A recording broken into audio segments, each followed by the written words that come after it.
மங்களம் உண்டாகட்டும். மங்களம் உண்டாகட்டுங்க. மந்திரியாரே, மகாராஜா, இது தேவலோகத்திலே கூடிய என்ன சபை? தேவர் சபை, பாதி படுத்தனுங்கிற சபை. ஏப்பா, அவங்க கஷ்டம் அவங்களுக்கு. நம்ம வயிற்று கொடிக்காக தூக்கம் கட்ட ஆடுறாங்க. ஆமா ஆமா. பகலுக்கெல்லாம் கொல்ல வேலை காட்டு வேலை செய்யணும், இவ்வளவு கஷ்டமா இருக்கும். கொஞ்ச நேரம் படுத்து இழந்தாலும் உடம்பு கொஞ்சம் செம்பாகும். ஆமாங்க. அதுக்கு நம்ம குறை சொல்லக்கூடாது. இல்ல இல்ல, பகல் ஏரி வேலை மாட்டிக்குது. அது ஏரி வேலை ஆகப்பட்ட கஷ்டமாப்பா. ஆமாங்க. ஆமா ஆமா. ஒரு நாளைக்கு 3 பாண்டில் மண்ணு எடுக்கிறாங்க. 4 கிலோ இருக்கறல்ல. ஓ, நீ கிலோ இருக்க. 3 பாண்டு மணல். தமிழ்நாட்டுல இந்த மாதிரி பொம்பளைங்க நிறைய வேலை கொடுத்து நம்ம அழுப்பேன்னு சொல்லி அந்த ஸ்கீம் நிக்க வச்சுட்டாங்க. அந்த போற வேலை ஜாஸ்தியா இருக்குதுன்னு அந்த ஸ்கீம் இப்ப நிறுத்தின்னு வராங்க. ஏன்னா ஒரு நாளைக்கு 3 பாண்டு மண்ணு போட்டு எவ்வளவு கஷ்டம். ஏன்னா ரொம்ப உழைக்கிறாங்கன்னு சொல்லி அப்ப கஷ்டம் அவங்க இருக்கட்டும். இருந்த போதிலும் இது தேவலோகத்திலே கூடிய என்ன சபை? தேவர் சபை. தேவ சபை. இந்த பூலோகத்திலே கூடிய மக்கள் சபை. இந்த மாபெரும் மக்கள் சபை எப்பேற்பட்ட சபை? எப்பேற்பட்ட சபை? நீதி. அதேதான். நீதி. நீதி. நேர்மை. நேர்மை. தெய்வ கடாட்சகர சபை. ஆமாங்க. இப்பேற்பட்ட சபை நாடி நான் வருகின்ற போது யாரு? என்னுடைய பேர் என்ன? என்னுடைய பேர் என்ன? நான் எந்த நாட்டை ஆளக்கூடிய மன்னன் உனக்கு தெரியுமா? அருகாமையில் இருக்கக்கூடிய மந்திரி. உனக்கு தெரியும்? எனக்கு தெரியுங்க. பெண்ணாகர் துராஜன். அதெல்லாம் இருக்கட்டும். அப்படியே நான் இருந்தாலும் இங்க எதுக்காக என்ன வேடம் எடுத்திருக்கிறேன் அது உனக்கு தெரியும். சொன்னா தெரியும். ஆகட்டும். இந்த நகில ஊரகம் எல்லாம்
என்ன இப்போதும் யாருக்கு தெரிந்து கொண்டாயா? விளக்கமா சொல்லுங்க.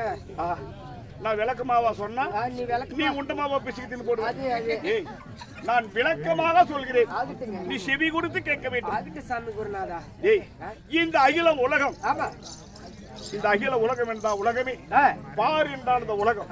இந்த உலகத்திலே யானை முதல் எறும்பு கடை 84 லட்சம் ஜீவங்களையும் படைக்கக்கூடியவன் நாதாண்டா பிண்டம் பிடிக்கக்கூடியவன்.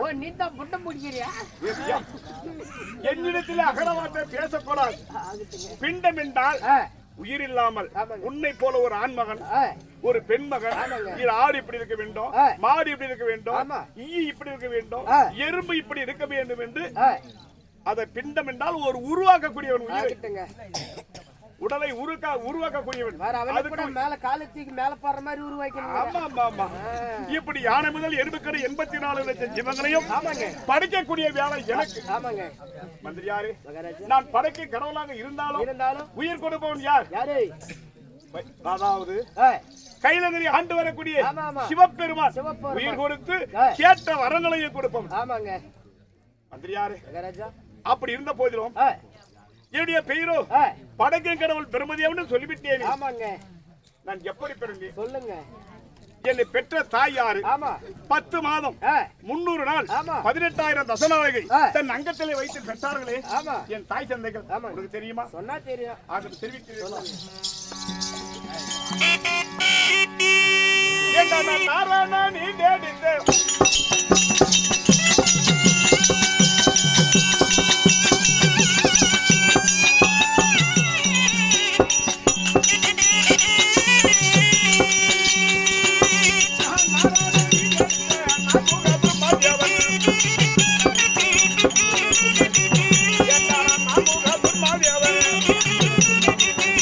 சபையில் வந்தேனே தீரம் மாறியவன் நாடிய சபையில் மாறேனே.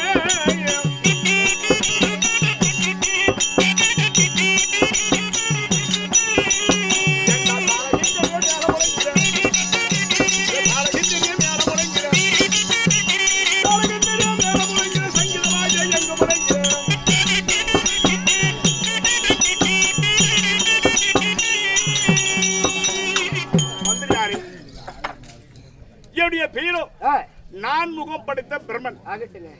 என் முகத்தோடு சேர்ந்து 5 முகம்.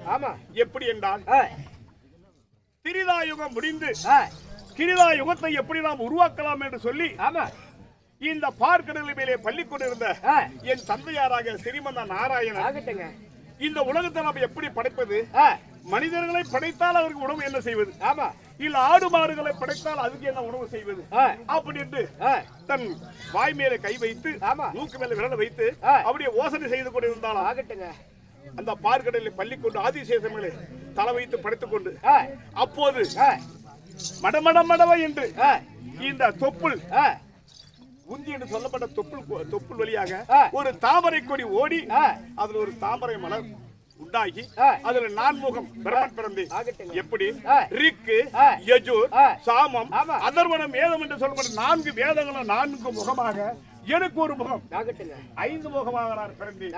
5 முகமாக நான் பிறந்து இருந்தாலும் என் தந்தை ஸ்ரீமந்த நாராயணன் உந்தின்னு சொல்றது அவரு தந்தை தானே. அவர் உந்தியில தானே நான் தாவரை பிறந்தேன். அது மட்டுமா என்னை வளர்த்தவள் யார்? ஆதிலட்சுமி என் தாய் லட்சுமி தேவிக்கும் ஸ்ரீமந்த நாராயணனுக்கு நான் பிறந்தவேன். பிறந்தபடியா மந்திரியாரே மகாராஜா எனக்கு ஒரு நாடு எந்த நாட்டை ஆண்டு வருகிறேன் சொல்லுங்க. உனக்கு தெரியுமா? ஆகட்டும்.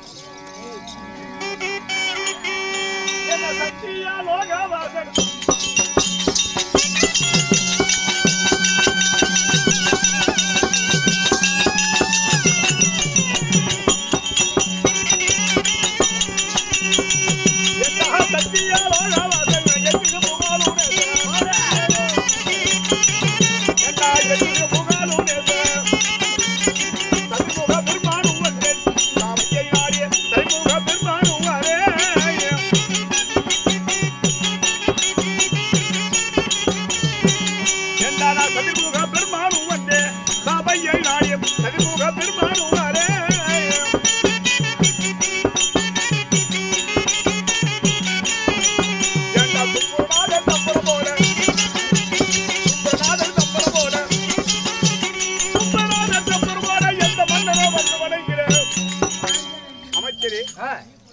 எப்படி என்றால் எனக்கு ஒரு நாடு சத்தியலோகம்.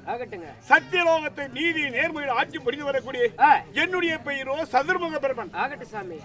மந்திரியாரே என்னை பெற்ற தாய் லட்சுமி என்னை உருவாக்கியவன் ஸ்ரீமந்த நாராயணன். ஸ்ரீமந்த நாராயணுக்கு லட்சுமிக்கு நான் மகனாக இருந்தாலும் இரவும் பகலும் நான் யாரை பூஜித்துக் கொண்டு வருகிறேன் சொல்ல வேண்டுமா? என்ன சித்தத்தில் சீவன் பாதம்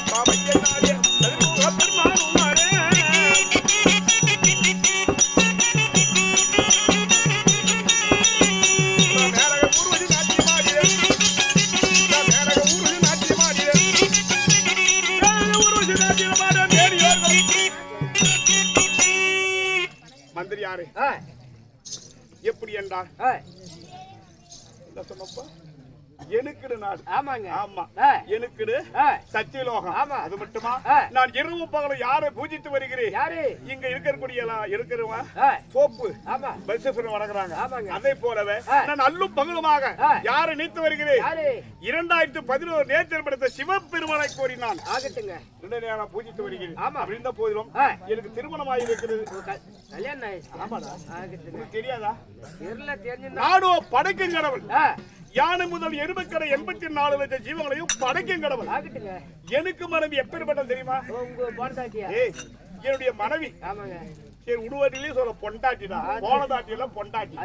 சொல்லுமா? ஆகட்டும்.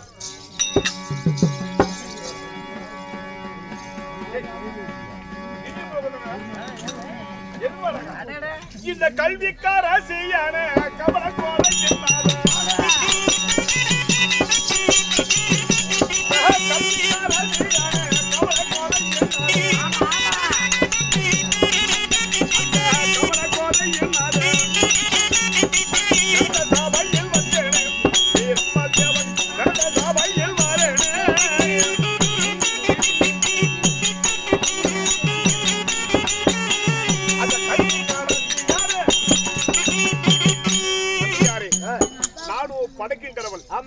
என்னுடைய மனைவியை பேர் தெரியுமா?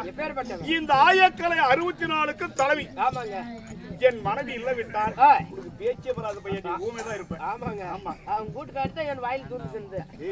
கல்விக்கரசி. இந்த பள்ளி மாணவர்கள் படிக்கிறார்கள்.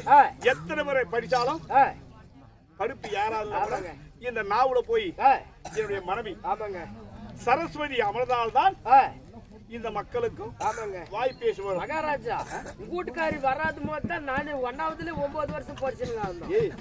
வருந்தி வருந்தி அழைத்தாலும் வரமாட்டா ஒருத்தி, வர வேண்டிய நேரம் வந்தா வந்துருவா ஒருத்தி. வேணான்னு சொல்லி முடக்கினாலும் வந்துருவா ஒருத்தி. அது யாரு? யார் சொன்னா தெரியும். வருந்தி வருந்தி அழைத்தாலும் வரமாட்டா ஒருத்தி. யாரு தெரியுமா? சொல்லுங்க. சரஸ்வதி. ஆமாங்க. எவ்வளவு நேரம் முக்கிய படிச்சாலும் பாஸ் பண்ண முடியாது. சில பேர் பாஸ் பண்ணா வருந்தி வருந்தி அழைத்தாலும் வரமாட்டா ஒருத்தி. வர வேண்டிய நேரம் வந்தா வந்துருவா ஒருத்தி. என்ன வர வேண்டிய நேரம்? என்னதான் பணக்காரன் ஆகணும், பணக்காரன் ஆகணும் அப்படின்னு சாமியை வேண்ட கூட இல்ல தெரியுமா? அந்த லட்சுமி எப்ப வரும் நினைக்கலாம், அப்பதான் நம்ம மேல கால் போடுவான். ஆமா.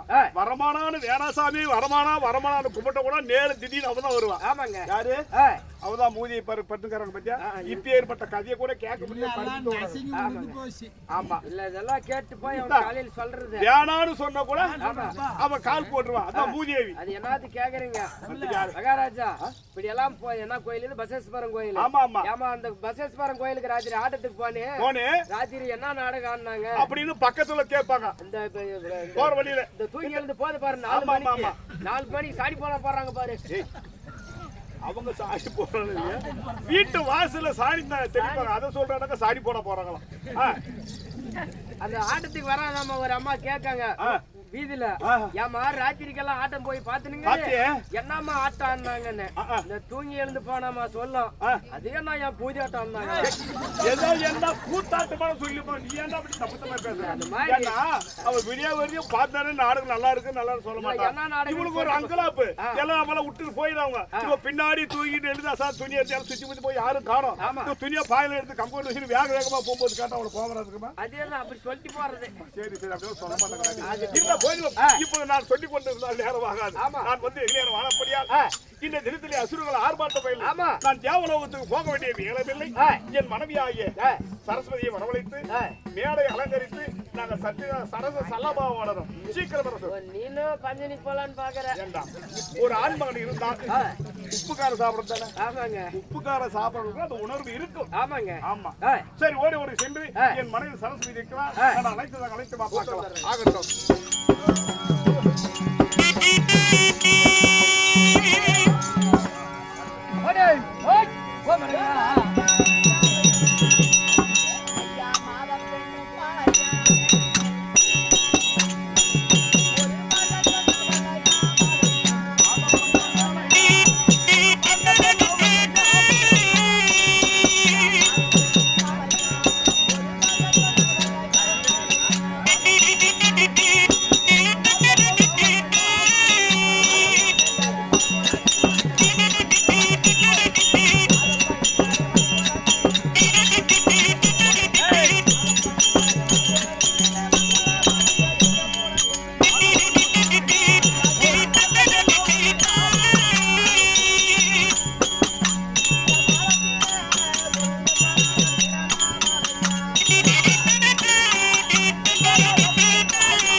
ஆ